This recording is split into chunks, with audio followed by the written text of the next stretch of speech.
Quero convidar você a abrir sua Bíblia comigo no Evangelho de João. Nós leremos no 5º capítulo,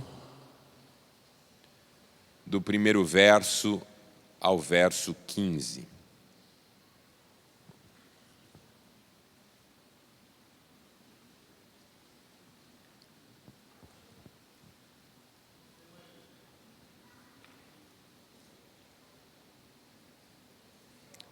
Verdade?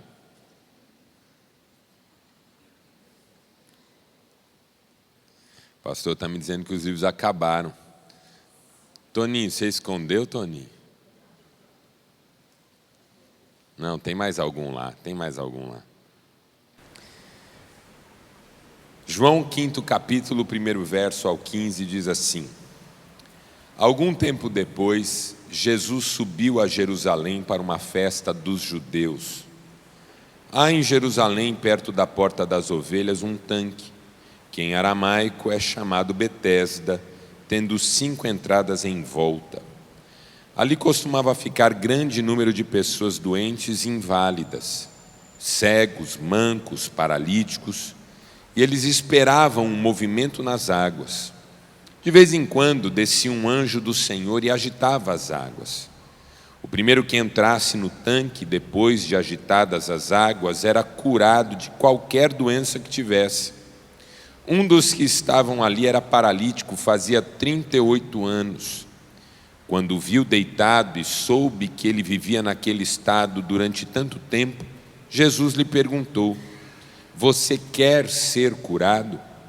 Disse o paralítico: Senhor, não tenho ninguém que me ajude a entrar no tanque quando a água é agitada. E enquanto estou tentando entrar, outro chega antes de mim. Então Jesus lhe disse: Levante-se, pegue a sua maca e ande. Imediatamente o homem ficou curado, pegou a maca e começou a andar.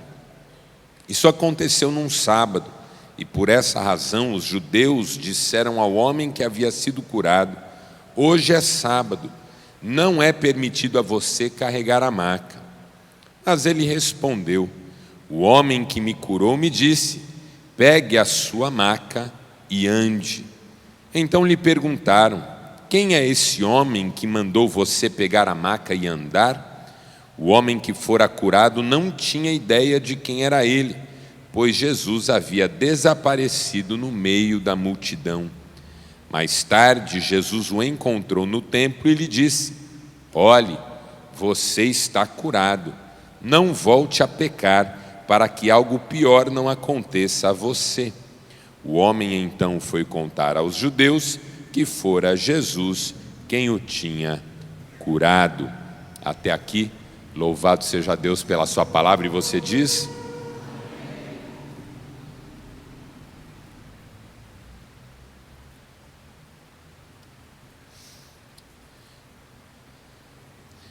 Você já construiu uma casa? Já fez uma reforma? O mais sábio quando a gente vai construir algo ou mesmo reformar algo é ter um projeto. O projeto vai dar as diretrizes, vai estabelecer o passo a passo, vai também nos dar a visão de como as coisas vão ficar no fim. Quando a gente faz sem projeto, a gente não sabe exatamente para onde vai e corre o risco de chegar aonde não queria. Ocorre que há pessoas que têm a capacidade de, tendo um projeto, chegar a um lugar diferente do que aquele que o projeto previa. No projeto a casa teria 3 quartos, quando ela fica pronta só tem 2. Alguma coisa não deu certo. Era para ter ventilação, ficou abafada. Era para ter entrada de luz natural, ficou escura.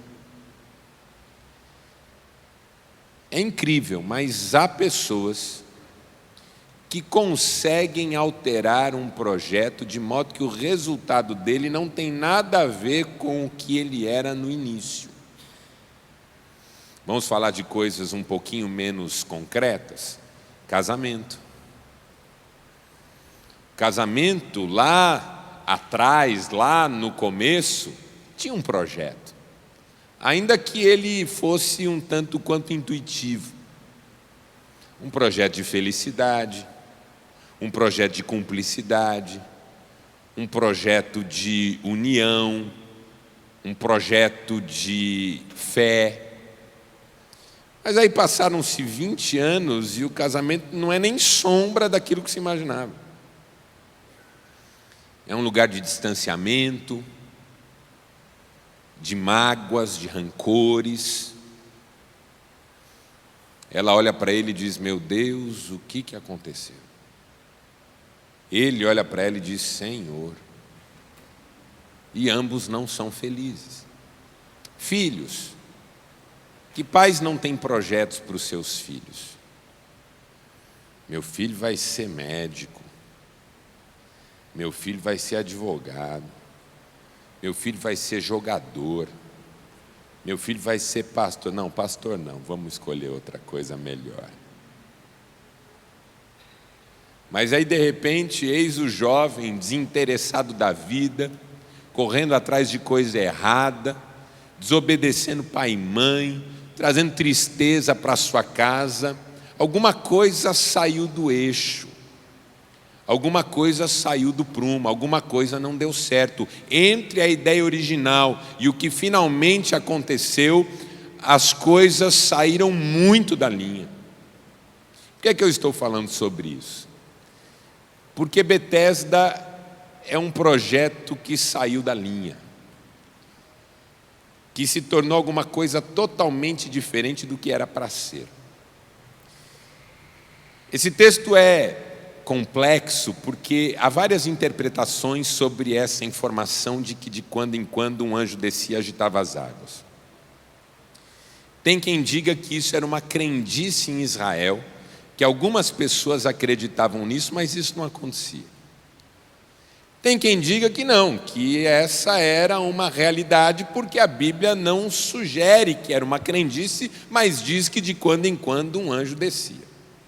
Como eu gosto de tratar a Bíblia do jeito que ela está escrita e não gosto de ficar especulando, eu tento entender o que isso pode significar. Vamos imaginar que Deus realmente tenha decidido que de quando em quando um anjo desceria do céu e agitaria as águas. Aí me vem uma imagem à cabeça. Imagine você, sua senhora, ou a senhora, seu esposo, decidem receber um pequeno grupo da igreja em casa para um jantar. O pequeno grupo, a célula, o discipulado, o ministério de casais. Imagine que a senhora vai receber. E imagine que a senhora é como a minha mulher. A minha mulher tem uma filosofia de vida que eu atribuo ao diabo, mas ela diz que não. Ela diz assim: é melhor sobrar do que faltar.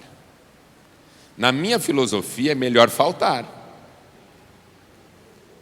Eu falo para ela: amor, a gente faz uma comida gostosa. Se acabar tudo é porque o povo gostou. Faltou é porque o povo queria mais. Ela fala: não, é melhor sobrar do que faltar. Então a senhora tem essa filosofia e faz um jantar daqueles que é para sobrar.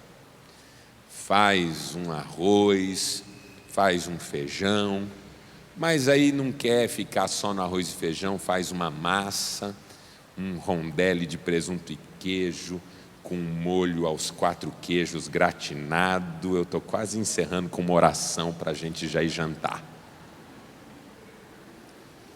Aí faz um filé mignon, cortadinho medalhão, enroladinho com bacon. Eu vou torturar você agora. Ah, mas vai que a pessoa não gosta muito de carne vermelha, faz um frango recheado com farofa, faz um filezinho de tilápia bem gostoso, faz uma salada com folhas verdes escuras e frutas, faz uma salada com folhas verdes claras e legumes, faz um molho especial para a carne e faz aquela mesa farta. E sobremesa? Faz um mousse de maracujá com cobertura de chocolate. Faz um merengue de morango. E ainda compra sorvete e umas casquinhas e uma coberturinha de chocolate.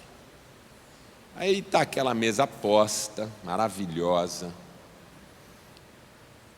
e o pessoal começa a chegar. Aí a senhora e o senhor saem para receber as pessoas, a mesa está já posta, maravilhosa. Ficam ali fora, enquanto chega um, chega outro, vamos esperar chegar todo mundo, a gente entra. Enquanto a senhora e o senhor estão ali fora, esperando as pessoas terminarem de chegar, um ladrão entra na sua casa pelos fundos, para roubar. Mas ele não se contenta em roubar, ele vê aquela mesa farta, posta, ele fica com raiva, com inveja, e ele joga tudo no chão. Ele acaba com tudo, ele destrói tudo, ele encerra tudo, ele joga uma coisa por cima da outra, acaba com tudo. E aí, quando a senhora e o senhor entram, toda aquela fartura foi jogada fora. A única coisa que sobrou foi a garrafa térmica com café e uns biscoitinhos que a senhora fez só para fazer uma graça depois da sobremesa.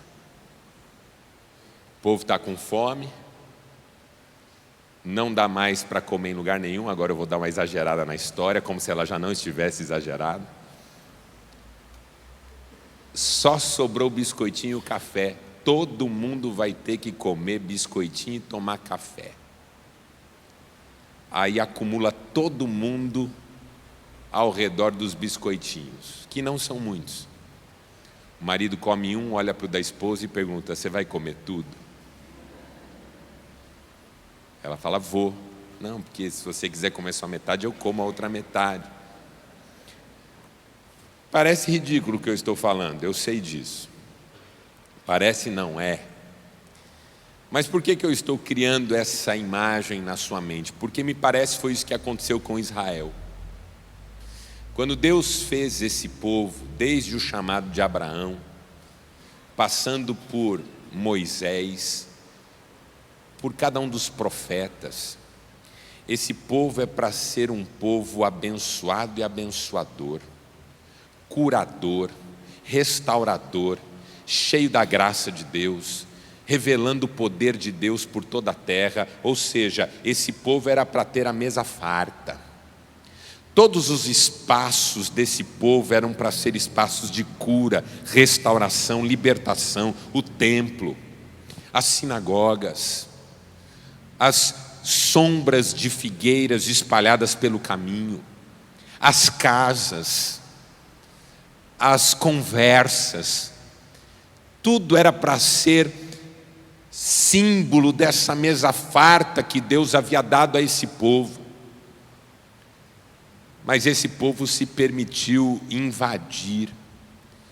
Esse povo, como nós, muitas vezes se permitiu roubar. E tudo que Deus tinha dado para esse povo, para ser instrumento de bênção no mundo, com o tempo foi se perdendo. E aí assim, se um dia Deus tinha decidido de fato fazer com que um anjo descesse de quando em quando do céu para agitar as águas e curar o primeiro que entrasse, isso era para ser um cafezinho com biscoito depois de um jantar espetacular. Mas como o inimigo roubou tudo, só sobrou o cafezinho com biscoito. E agora todo mundo vai atrás disso, porque isso é a única coisa que tem. É assim que eu vejo Betesda. Betesda era para ser a cereja do bolo, mas o bolo foi embora, ficou só a cereja. Betesda era para ser o toque de criatividade de um Deus criativo, maravilhoso, para curar ainda mais alguém, ainda mais uma vez. Mas como o povo deixou de ser terapêutico, curador, abençoador, Betesda virou a única opção. O que era para ser não foi. E o que ficou acabou tendo que atender mais gente do que dava conta. O projeto original se perdeu e o que entrou no lugar foi uma coisa muito feia. Por que eu estou falando sobre isso? Porque eu tenho uma preocupação que isso aconteça conosco na nossa vida cristã e aconteça nas nossas igrejas. O que era para ser não é, e o que não era para ser fica instalado. O que Deus sonhou que a gente fosse, a gente não é, e o que Deus não quer que a gente seja, a gente é. Uma igreja que perde a sua capacidade de ser o que Deus sonhou para ela e se torna alguma coisa muito diferente, que faz mais mal do que bem, porque Betesda agora faz mais mal do que bem.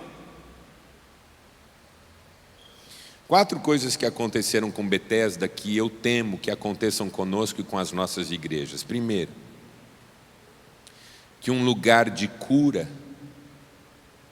se transforme num lugar de acúmulo de males, porque foi isso que aconteceu com Betesda.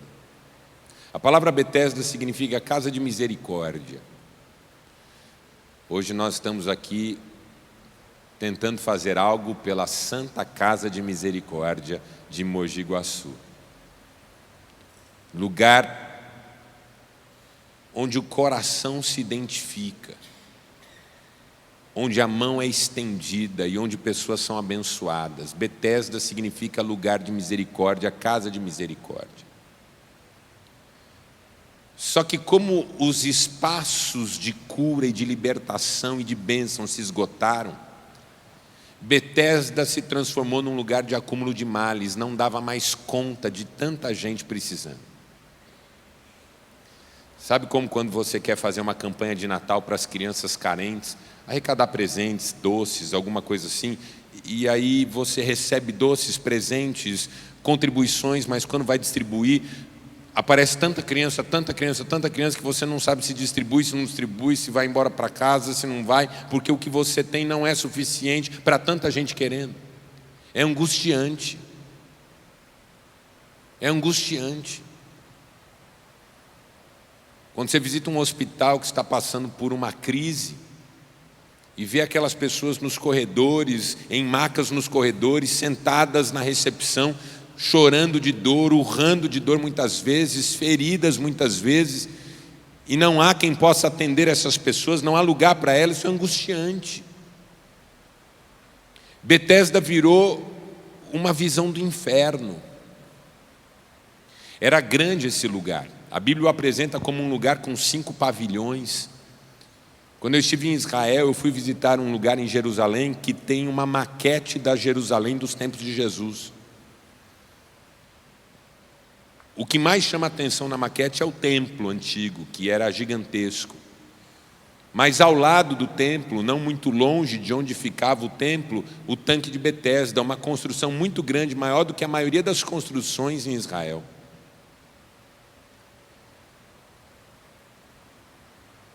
Algo em torno de 2.000 pessoas poderiam estar lá nesse dia em que Jesus estava lá. Gente doente, gente mal cheirosa, gente com tumores, gente com doenças graves. Alguns historiadores dizem que familiares abandonavam seus enfermos ali. Não podendo cuidar deles, deixavam-os ali e eles ficavam anos, como esse homem do nosso texto que estava ali havia 38 anos.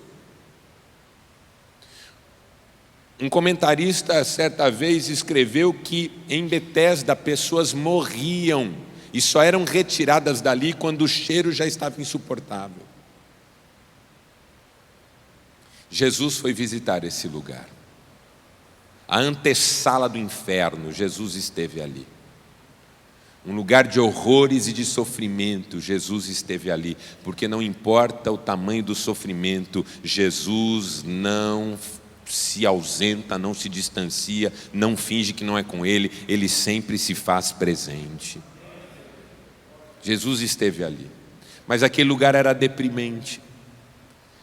Era para ser um espaço de cura. Imagina um povo saudável, abençoado, feliz, gente cuidando de gente, todo mundo tendo acesso ao melhor de Deus. O Senhor tinha dito isso através do profeta Isaías: se vocês quiserem e me ouvirem, comerão o melhor dessa terra. Betesda ia ser um lugar a mais, De quando em quando um anjo desceria e alguém seria curado e todos se alegrariam, mas ali seria um lugar de delícias. Mas como Israel perdeu seu poder terapêutico e curador, Betesda virou a única opção. Milhares de pessoas se acotovelavam ali, milhares de pessoas se acumulavam ali, milhares de pessoas esperavam ali uma chance de receber uma cura, desde que ninguém fosse na sua frente, porque se alguém fosse na frente, eu perdi a vez. A igreja é para ser um espaço de cura na vida das pessoas, irmãos. É para ser lugar terapêutico, restaurador. Uma pessoa que convive conosco na igreja tem que experimentar a transformação de Deus na sua vida. Suas mazelas são enfrentadas, seu coração é tratado, sua alma é revigorada. Igreja é lugar onde a gente se cuida, onde a gente se abraça, onde o abraço é curador, porque às vezes envolve alguém que nunca foi abraçado na vida. Nunca esqueço uma vez que eu dei um abraço tão apertado num irmão e ele disse: pastor, fazia tanto tempo que eu não recebi um abraço apertado. Igreja é para ser lugar de vida, de cura, de bênção, mas eu temo que nós estejamos nos transformando num espaço de acúmulo de males.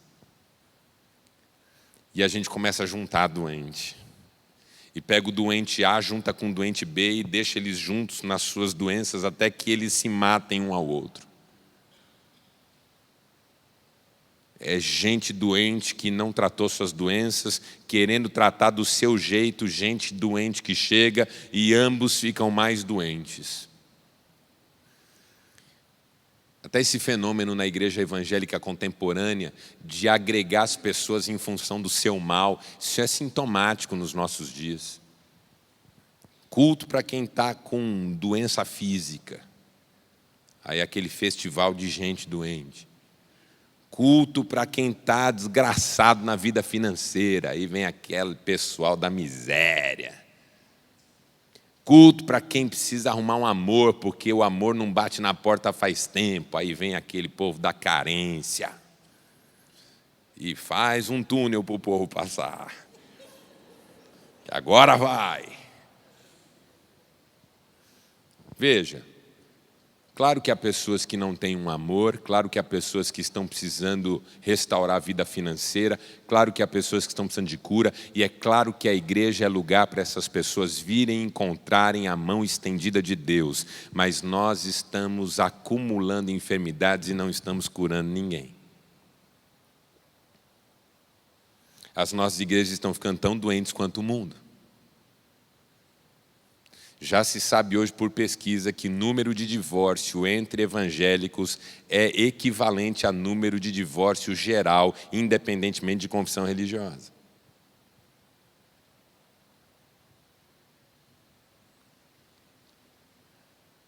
Betesda era para ser lugar de cura, libertação, transformação, se transformou em lugar de acúmulo de males. Eu quero dizer para você que Deus ainda faz milagres. E que uma igreja que crê nisso vai se organizar como um espaço de vida e de bênção na vida das pessoas. Segunda coisa que aconteceu em Betesda, e que me assusta também, é que o conhecimento foi tirado de cena, teve tomado o seu lugar pela ignorância. O que era para ser lugar de bênção e de cura virou lugar de acúmulo de males. O que era para ser lugar de conhecimento de Deus virou lugar de ignorância a respeito dele. Não é sugestivo para você que Jesus entre em Betesda, no tanque de Betesda, ande livremente por ali e ninguém faça nada em relação a isso? Não é estranho para você? Vamos imaginar que nós estamos aqui no culto de cura de doença física. E aí nós estamos orando, clamando, e de repente Jesus aparece aqui, corporalmente no nosso meio. Ah, ia ser uma choradeira. a gente ia cair aos pés dele, não ia? Senhor, olha, cura a mim também, me toca. Ia fazer igual aquela mulher com fluxo de sangue, ia chegar por trás e ia tocar nas vestes dele. Era tanta gente que fazia isso, que quando Jesus perguntou assim, quem me tocou? Pedro respondeu, todo mundo. A multidão te aperta. Todo mundo está te tocando, me tocando, tocando todo mundo. Aqui está um festival de horrores, porque não tem espaço para ninguém. Jesus disse, não, alguém me tocou de um modo especial, porque de mim saiu poder. Nós faríamos isso, nós, motivados por essa história, faríamos isso. Jesus está no lugar onde há mais doentes em Israel naquele momento. Ele anda livremente e ninguém lhe aborda, e ninguém toca as suas vestes, e ninguém se aproxima dele. Sabe por quê? Porque em Betesda ninguém sabe quem ele é. Fora de Betesda, todo mundo já sabe quem Jesus é. Dentro de Betesda, ninguém sabe.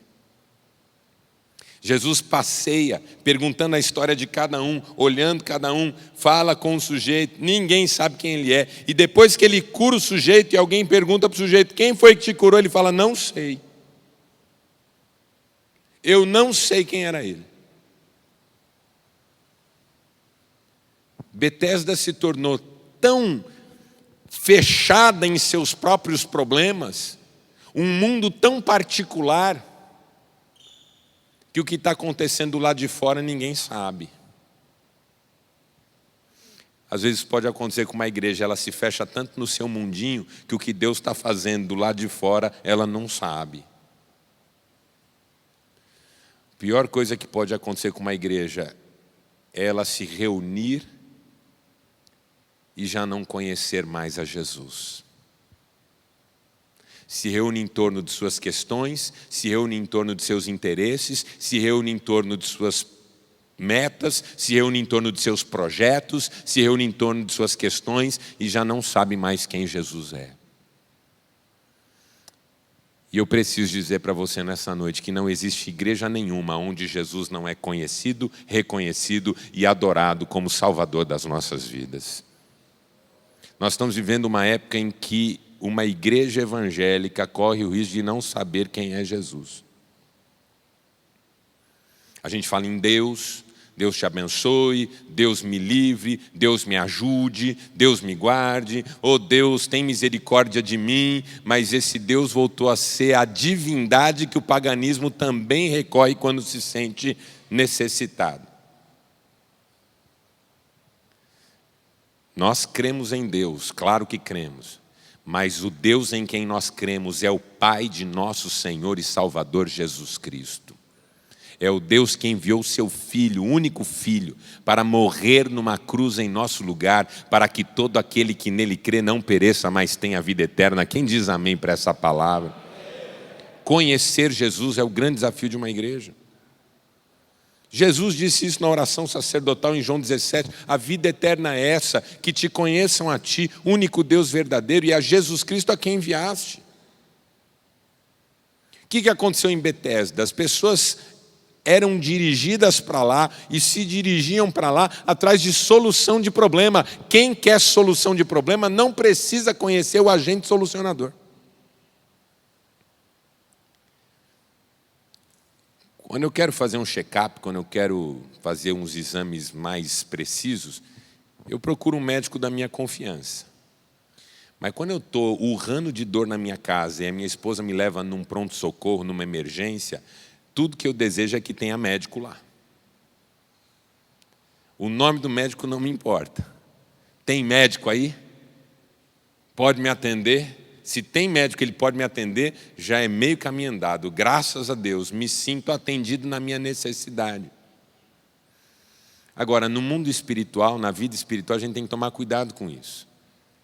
Porque às vezes a gente corre atrás da solução do problema e não daquele que tem todo o poder para solucionar todos os nossos problemas, não só aqueles que nós identificamos, mas também aqueles que nós não reconhecemos. Porque Deus não quer apenas curar a minha enfermidade, não quer apenas resolver meu casamento, não quer apenas me livrar de uma depressão. Deus quer escrever o meu nome no livro da vida dele. Deus quer encher-me do seu Espírito Santo.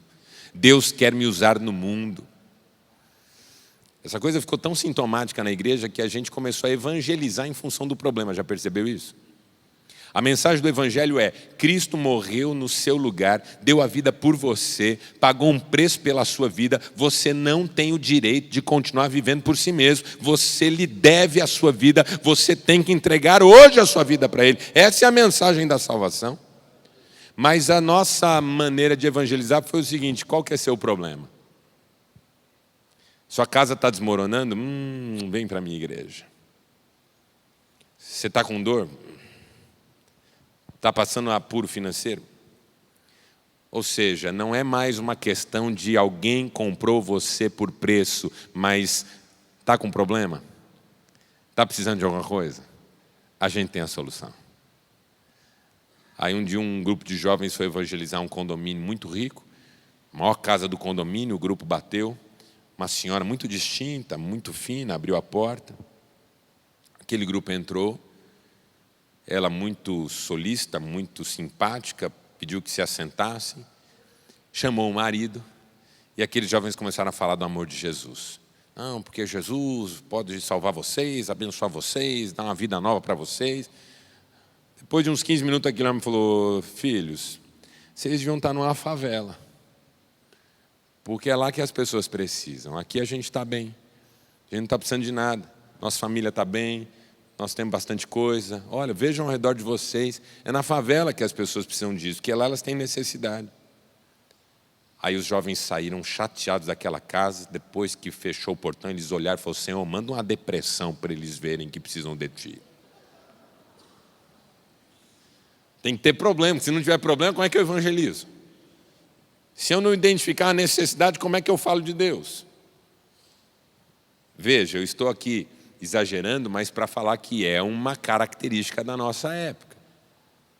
Por quê? Porque o conhecimento de Jesus deu lugar ao conhecimento dos métodos, dos caminhos, das receitas, das estratégias para se conseguir as soluções que de repente se desejam na vida. Em Betesda aconteceu isso. Jesus está ali, o homem que já curou enfermos, que já expulsou demônios, que já libertou pessoas, está andando entre os homens mais doentes dessa época e ninguém sabe quem ele é.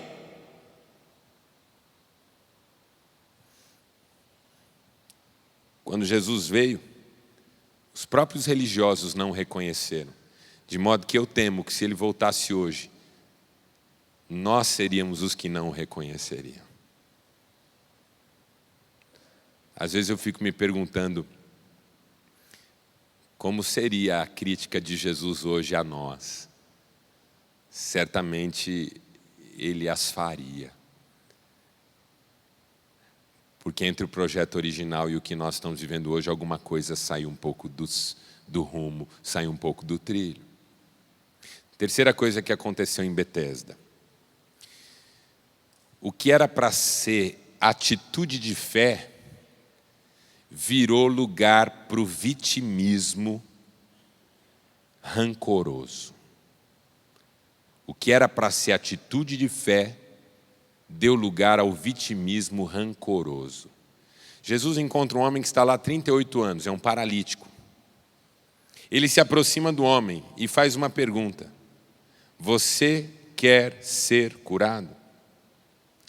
Tem uma pergunta parecida no Evangelho de Marcos, capítulo 10. Um cego grita: Jesus, filho de Davi, tem misericórdia de mim. As pessoas mandam ele calar a boca, mas como ele sabe quem é Jesus, ele continua: Jesus, filho de Davi, tem misericórdia de mim. Jesus manda chamá-lo. Ele de um salto se põe em pé, vai até a presença de Jesus. Jesus pergunta: o que é que você quer que eu faça? Ele fala: Senhor, eu quero ver. Para esse homem, Jesus é muito mais direto. Ele não pergunta o que você quer, ele pergunta: você quer ser curado? Irmãos, com todo respeito, qual que é a única resposta para essa pergunta? Sim. Você está numa draga financeira, eu falo: irmão, você quer dinheiro? Você fala o quê? Claro. Para ontem. É nós, mano. Claro. Você quer seu casamento restaurado? Qual que é a resposta? Claro! Você quer ter uma vida cheia do poder de Deus? Qual que é a resposta? Sim, quero! Jesus pergunta para um homem que está há 38 anos morando no tanque de Betesda, esperando uma oportunidade. Você quer ser curado? A resposta do homem é: eu não tenho ninguém. Basicamente o homem diz duas coisas: eu não tenho ninguém e ainda tem um monte de gente para me atrapalhar. Ninguém me ajuda e todo mundo me atrapalha. Já ouviu isso alguma vez? Ninguém me ajuda e todo mundo me atrapalha. Quando a água mexe, ninguém me ajuda a entrar. E quando eu vou para entrar na minha força, alguém vai lá e entra antes de mim. O inferno são os outros. Ô povo, mundo terrível esse, cheio de gente, só para me atrapalhar, só para acabar com a minha alegria. Porque o mundo ficou cheio. Você não concorda comigo que o mundo ficou cheio? Mogi Guaçu ficou cheia. Já tem trânsito aqui. Fila no banco. Você chega no banco, pega a senha, 28. Você olha no painel, 4. Você fala, não, é aleatório. Aí chama o 5.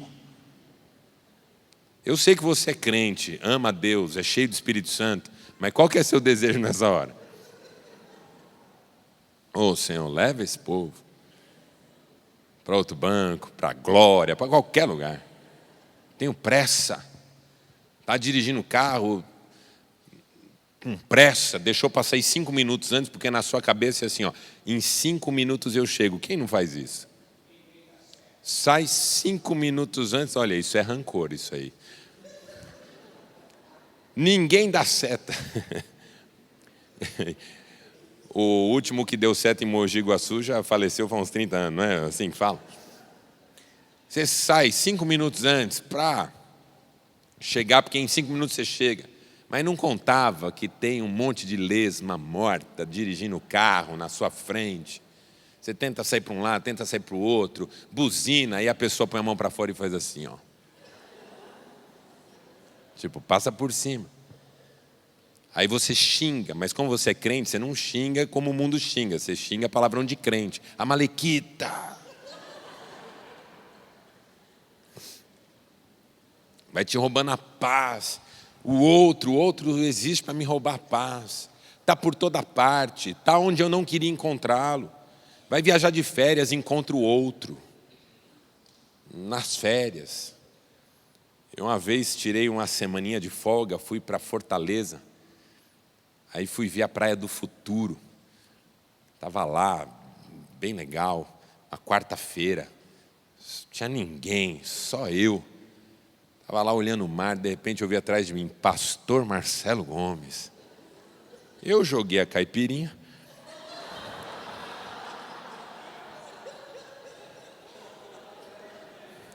Um membro da minha igreja. Essa brincadeira é perigosa. Eu fiz ela uma vez numa igreja pentecostal. A hora que todo mundo riu, o pastor falou assim, ô pastor, mas você não estava bebendo não, né? Eu falei, não, pastor, eu estava fumando. Aí, nunca mais preguei lá, não sei porquê, nunca mais fui convidado. Um membro da minha igreja, aí a hora que eu olhei para ele, ele falou assim, mundo pequeno, né? Eu falei, menor do que eu queria. O outro por toda parte, o outro chegando antes de mim, o outro comprando o terreno que eu ia comprar. O outro comprando o carro que eu queria comprar, o outro inflacionando o preço das coisas, porque todo mundo quer e agora eu não consigo mais pagar. Se é um mundo que a gente vive em que o outro cada vez mais é assumido como um estorvo. E você sabe que na base sociológica do aumento da violência está essa compreensão que já é quase do inconsciente coletivo. O outro só me atrapalha. Então eu sonho com um mundo em que o outro não exista.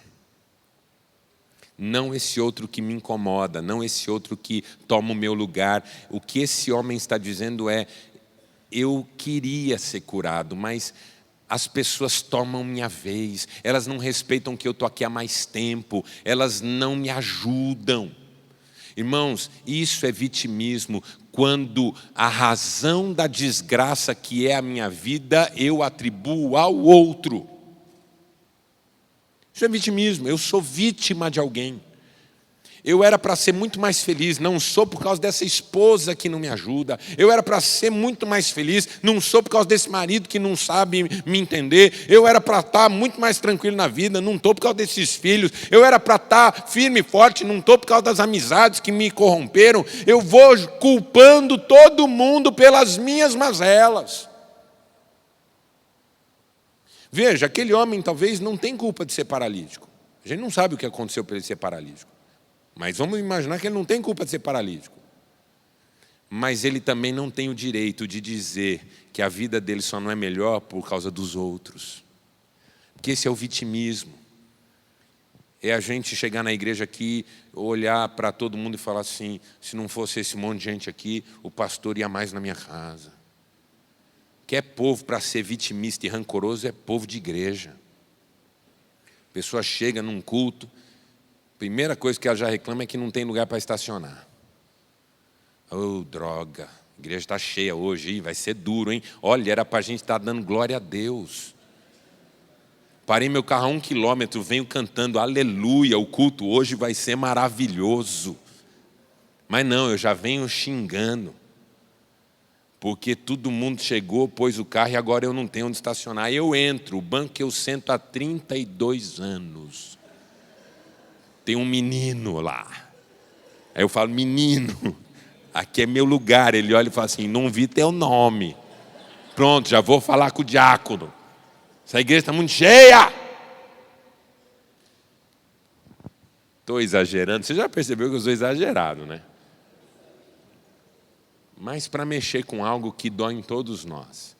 Essa sensação de que o outro está invadindo os nossos espaços. Aí entra uma senhora solteira na igreja, descasada, a irmãzinha já fica olhando e falando, aqui não, aqui não. Entra o homem que já teve um monte de relacionamento e agora está sozinho, o homem da igreja olha e fala, o que esse cara veio fazer aqui? Por quê? Porque essa sensação de invasão. É o que esse homem está fazendo. Eu quero ser curado, mas eu não tenho ninguém que me ajude e todo mundo só me atrapalha. Vitimismo rancoroso. Eu sou vítima do que os outros fazem comigo. Ninguém liga para mim, ninguém se preocupa comigo, ninguém me ama. Maridos vitimistas, esposas vitimistas, crentes vitimistas, uma geração de gente vitimista. O outro é o culpado. E aquele homem nem sabe que está diante daquele que foi a maior vítima da história porque não tinha pecado e morreu. Mas nunca se sentiu vítima, porque morreu para dar vida a todos nós. Pai, perdoa-lhes porque não sabem o que fazem. Ele nunca se sentiu vítima. Ele sempre esteve no protagonismo de sua vida. Por que é que Deus não me ouve? Por que é que Deus não me abençoa? São expressões de um vitimista. Porque uma pessoa com atitude de fé clama, Jesus, filho de Davi, tem misericórdia de mim. E eu sei que Deus vai atender a minha oração, porque Deus é fiel. Sua história vai mudar, irmão.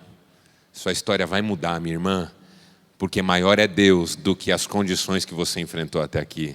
Maior é Deus do que os dissabores, desapontamentos, decepções e frustrações que você viveu até aqui. Maior é Deus. Maior é Deus. Mas a quarta coisa que aconteceu em Betesda é muito assustadora também. Que a quarta coisa que aconteceu em Betesda é que o cuidado deu lugar ao fundamentalismo sem amor. O cuidado deu lugar ao fundamentalismo sem amor. Porque aí o sujeito está lá dizendo, eu não tenho ninguém, Jesus olha para ele e fala assim, levante-se, tome o seu leito e vá para a sua casa. E o homem, de repente, viu as suas pernas se firmarem, ficou em pé, começou a andar, pegou seu leito e foi andando. No que ele saiu andando com o seu leito, um judeu encontrou ele e falou assim, onde é que você vai com esse leito? Ele falou, vou para casa.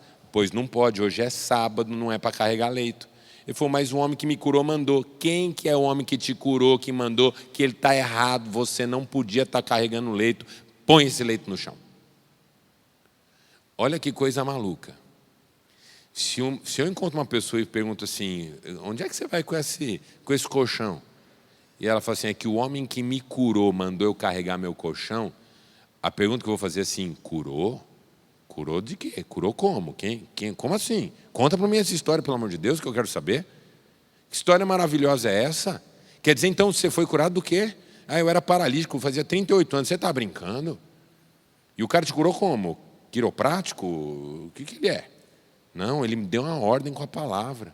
E você, mas suas pernas não eram atrofiadas. Eu ia ficar cheio de curiosidade. Ou não? O sujeito está me dizendo, o homem que me curou me mandou, mas aquele judeu não tem curiosidade nenhuma. Ele olha e fala assim, não pode. O que quer que tenha acontecido com você, o que quer que você tenha experimentado, o que quer que essa pessoa tenha te dito, não pode, está aqui na cartilha, não pode.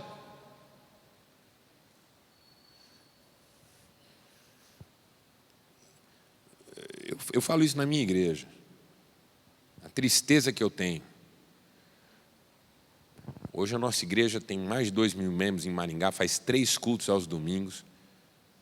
Às vezes tem culto que não cabe gente. A gente pôs 100 cadeiras em cima do palco da igreja para sentar gente. Aí só senta quem chega atrasado, né? Aí fica lá, constrangido, visitante. Eu fico pregando assim, né? Olhando para todos os lados, porque todo lado tem gente. É uma bênção isso. Mas eu falo para a igreja, eu falo assim, quantas vezes uma jovenzinha que veio pela primeira vez na igreja, com a roupinha curtinha, ela pegou uma blusinha na loja, ela achou que era vestido, não sei o que aconteceu. Ela pôs a blusinha e falou, estou de vestido, e foi na igreja. Aí ela foi lá e sentou no primeiro banco, porque o diabo sempre separa um lugar bom para essas pessoas sentarem.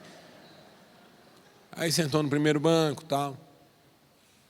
Aí eu fiz um apelo, ela foi lá na frente, se ajoelhou, pedindo oração.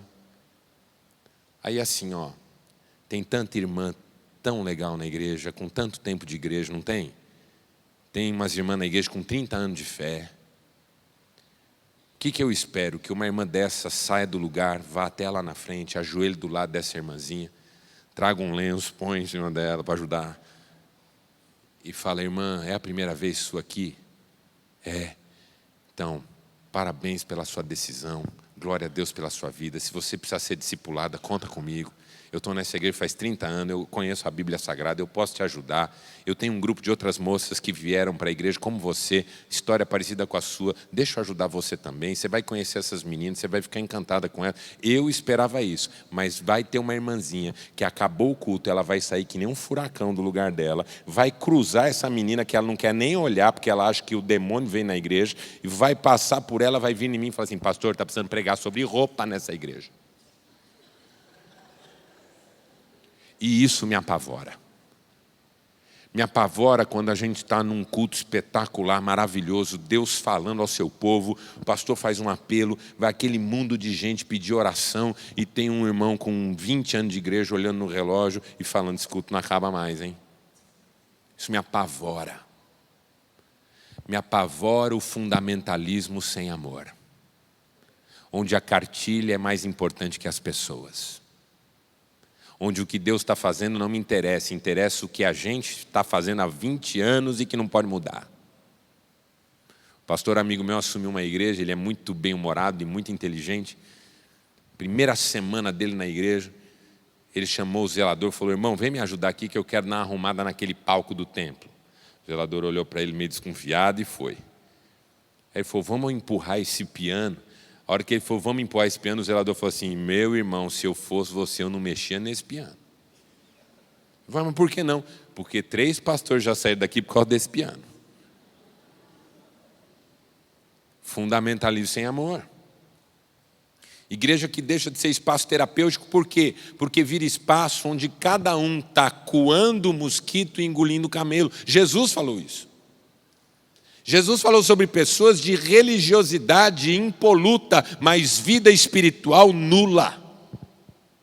Jesus falou de pessoas cuja cartilha elas observavam de forma muito pormenorizada, mas os seus corações eram podres. Jesus falou de pessoas que por fora eram como sepulcros caiados, bem pintadinhas, tudo em ordem, mas por dentro cheiro de morte.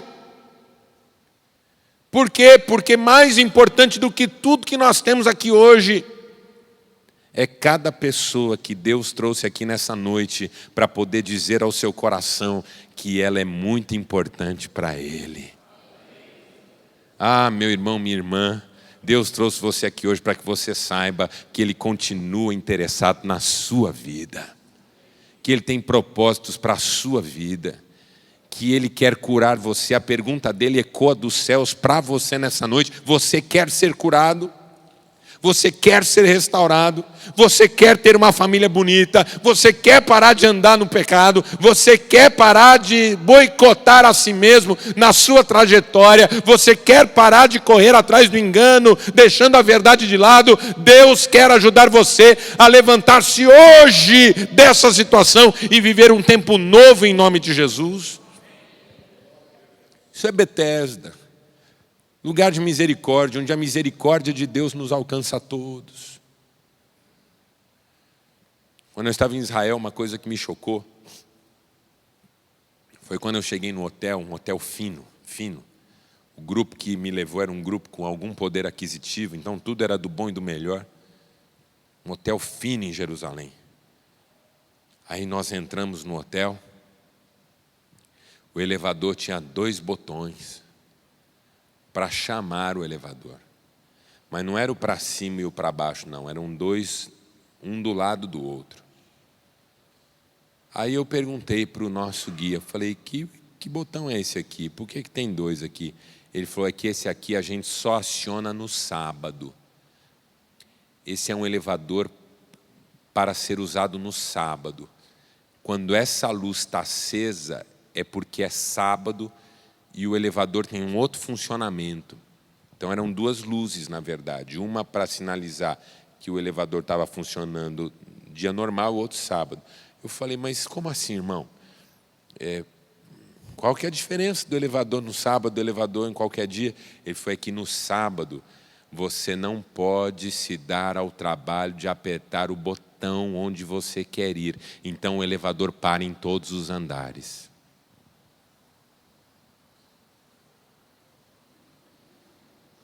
Eu quase tive um treco. Eu falei, vocês estão de brincadeira. Como assim? Não, porque você entra no elevador, apertar um botão é considerado trabalho. Aí o elevador ele vai parando em todos os andares, você só entra e fica esperando chegar no seu. Quando chega no seu, você desce. Então subir escada não pode fazer. Ele falou, tem que ser assim. Eu falei, então tá. Aí cheguei no quarto, o mesmo botão para o ar-condicionado. Você não pode ligar, então ele liga sozinho. Como é que uma cultura chega nesse ponto de preciosismo? Porque se a gente começa a ter cartilha, cada dia a cartilha fica mais elaborada. Eu gosto de uma frase do John Leite, teólogo, escreveu um livro chamado A Tradição Reformada. Nesse livro ele tem uma frase que é maravilhosa, ele diz assim, tradição é a fé viva de gente morta. Tradicionalismo é a fé morta de gente viva. Eu vou repetir para você digerir. Tradição é a fé viva de gente morta. Tradicionalismo é a fé morta de gente viva. A fé morta é a fé que já não se importa mais com as pessoas. Ela fala de Deus, ela discursa sobre Deus, ela estuda sobre Deus, mas ela não tem relevância na vida de ninguém, nem da vida do próprio que fala sobre Deus. Essa é uma frase do Wolfhard Pannenberg, num livro A Pergunta sobre Deus. Ele diz assim: o discurso sobre o Deus vivo corre o risco de se tornar um discurso vazio, mesmo na boca de cristãos.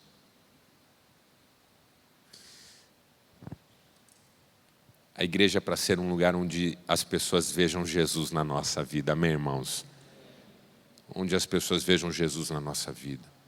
Cuidado para não permitir que a sua vida, ao invés de ser curadora, se transforme em concentradora de males. Cuidado. Cuidado para não ser gente que catalisa a fofoca, que catalisa a intriga, que catalisa a confusão, que catalisa a briga. Você já viu gente assim? Tinha um personagem, quando eu era criança, que por onde ele ia, uma nuvenzinha de tempestade ia sobre a cabeça dele, lembra? Quem lembra desse desenho fez curso de datilografia.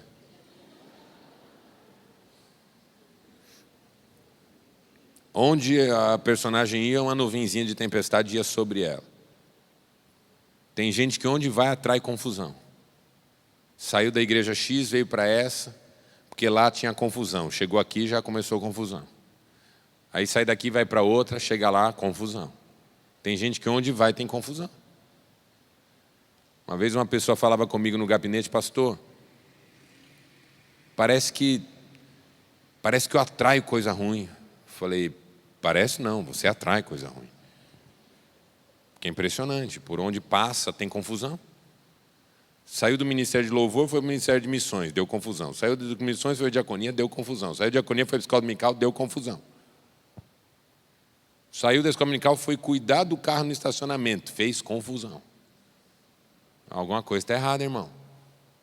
Não pode colocar a culpa nos outros. Gente que catalisa. Cuidado. Cuidado para não ser você a pessoa que troca o conhecimento pela ignorância. De passar a vida inteira na rotina religiosa e não conhecer Jesus.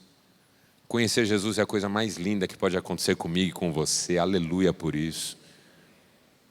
Cuidado para não ser você que, ao invés de atitudes de fé, alimente vitimismo rancoroso, culpabilizando todo mundo, com raiva de todo mundo, ressentido.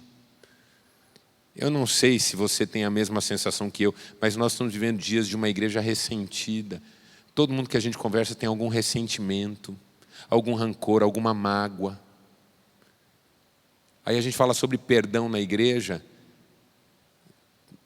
Não tem um que não tem alguém que precise perdoar. E não que isso seja ruim em si mesmo, mas perdoou. Ou no próximo culto sobre perdão vai vir de novo pedir perdão para Deus e falar que quer ajuda para perdoar uma pessoa. A mesma pessoa. Esposas ressentidas, maridos ressentidos, em nome de Jesus, hoje nós vamos orar para que todo ressentimento seja arrancado do nosso coração. A Bíblia diz que nós não devemos dar lugar para nenhuma raiz de amargura que brotando possa nos contaminar. Irmão, crente não pode ser contaminado. Não pode ser pessoa rancorosa e ressentida, amargurada. Não pode ser gente que você fala assim, tudo bem, mais ou menos. Lembra da sunamita? Filho dela morre. Ela passa pelo marido, o marido fala, está tudo bem? Ela fala, está tudo bem. Aí vem o Geazi, está tudo bem, está tudo bem. Por quê? Porque eu já sei onde eu tenho que ir, já sei com quem eu tenho que falar, já sei o que vai resolver meu problema. Não vou ficar choramingando. Eu já sei qual que é quem que eu tenho que buscar. Quando a gente não sabe que é Deus que vai nos dar a direção, a solução, a bênção, a gente fica contando para todo mundo a nossa dor. Se você está passando um problema em casa, sua mãe já sabe, seu pai já sabe, seu irmão já sabe, sua vizinha já sabe, o pessoal do trabalho já sabe, o pastor já sabe, mas não só o pastor, a irmãzinha de oração também, o pessoal da diaconia também, o pessoal da escola bíblica também, alguma coisa está errada. Você não está mais buscando solução, você está arregimentando aliados. Porque é um jogo psicológico que a gente faz. Contar o nosso sofrimento para muita gente se apiedar de nós e a sensação ficar de que a culpa é de fato dos outros. Você não acredita que a minha mulher faz comigo. O quê? Rapaz, ela me xinga de palavrão. Não acredito. Já sofri tanto, já pedi tanto para Deus. Já comprei sabão que tira palavrão da boca lá na igreja tal. Já fiz campanha. E nada. Ai, coitado. Nossa, mas ela fala coisa feia. Fala coisa feia. Nossa, mas que mulher terrível. Ai, mas ore por ela. Eu não quero largar dela, não. Deus sabe. Deus sabe que o meu coração é puro. O que você está tentando fazer com isso? Falando mal de alguém que convive com você para alguém que não convive. Fique do meu lado. Fique do meu lado. Concorde comigo. Fale ao meu ouvido que a culpa é do outro, que eu não sou feliz porque o outro não deixa. Fale para mim isso, que é o que eu quero. Quando a gente sabe que o nosso socorro vem de Deus, a gente eleva os olhos para os montes e pergunta: de onde virá o socorro? O meu socorro vem do Senhor, que fez os céus e a terra. Ele não permitirá que o teu pé vacile. O guarda de Israel não dorme nem toscaneja. Aleluia por isso. O Senhor é o seu ajudador. Ele virá em seu socorro hoje. Ele deixará clara como a alvorada a tua justiça, como o sol do meio-dia que tu és inocente. Você não precisa se defender. Uma geração de crentes defensivos, autojustificativos. A gente não precisa de nada disso, o Senhor vai à nossa frente. Não se defenda nunca. Porque se você se defender, você vai se defender. Se você não se defender, o Senhor defenderá você. Cuidado para não ser você a pessoa fundamentalista sem amor, que ao invés de se alegrar com os outros, se incomoda. Que ao invés de ajudar a discipular, critica. Que ao invés de abraçar, afugenta. Às vezes uma pessoa para de vir a um culto nas nossas igrejas, não é por causa do pastor, nem por causa da pregação, é porque ela sentiu que ninguém estava confortável com a presença dela ali. Não recebeu um abraço, não recebeu uma palavra boa, não recebeu um cumprimento com um sorriso. Seja você um agente de bênção nessa igreja, em nome de Jesus. Viu alguém que você não viu aqui até hoje? Dá um abraço. Nós somos irmãos. Dê um sorriso. Igreja é lugar de gente que sorri. Porque a alegria do coração aformoseia o rosto. Igreja é lugar de gente bonita. Não por causa da estética favorável, mas por causa da alegria do coração. E a alegria do Senhor é a nossa força. Deixe Deus usar você. Feche seus olhos por um instante, eu quero orar com você.